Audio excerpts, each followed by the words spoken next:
ইয়াউমা ইয়াফিরুল মারউ মিন আখিহি ওয়া উম্মিহি ওয়া আবিহি ওয়া সাহিবাতিহি ওয়া বানিহি। আল্লাহ রাব্বুল আলামিন এই আয়াতে কারিমার মধ্যে হিসাবের দিনের ভয়াবহতা তুলে ধরেছেন। দুনিয়ার জীবনে যত বন্ধুই হোক, দুনিয়ার জীবনে যত ভালোবাসার মানুষ হোক, দুনিয়ার জীবনে যত মা বাবা ভাই বোন আত্মীয় স্বজন যাই হোক না কেন, দুনিয়ায় একজন আর একজনের জন্য জীবন দিয়ে দেয়, একজন আর একজনের বিপদে এগিয়ে আসে, সাহায্যের হাত বাড়িয়ে দেয়।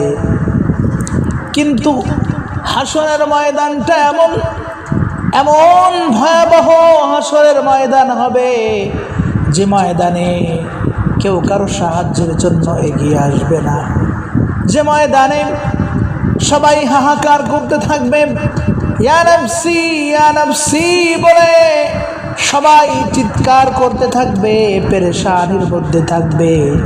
আল্লাহ রাব্বুল আলামিন সে কথাটাই আয়াতে কারিমার মধ্যে জানিয়ে দিলেন। শুধু তাই নয়, হাসরের দিন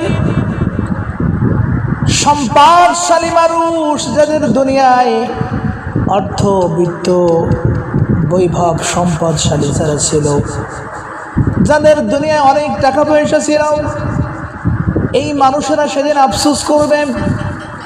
আল্লাহ রাব্বুল আলামিন সূরা আল হাক্কার মধ্যে বলেন, মা আগনা আন্নি মালিয়া, মা আগনা আন্নি মালিয়া।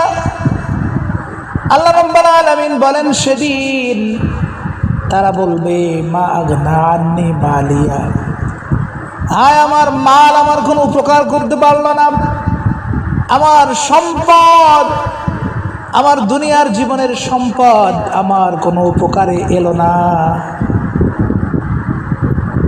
আর একজনের মানুষ সেদিন আফসোস করবেন। আল্লাহ রাব্বুল আলামিন সেই কথাটা আবার তুলে ধরেছেন, হালাকান্নি সুলতানিয়া। আল্লাহ রাব্বুল আলামিন বলেন, দুনিয়ায় যাদের ক্ষমতা ছিল, যাদের অনেক বড় দাপট ছিল,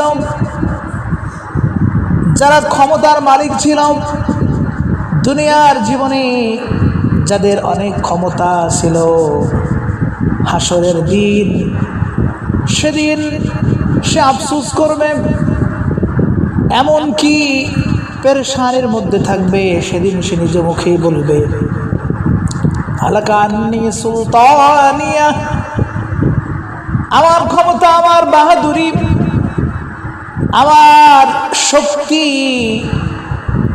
আমার কোনো কাজে আসলো না।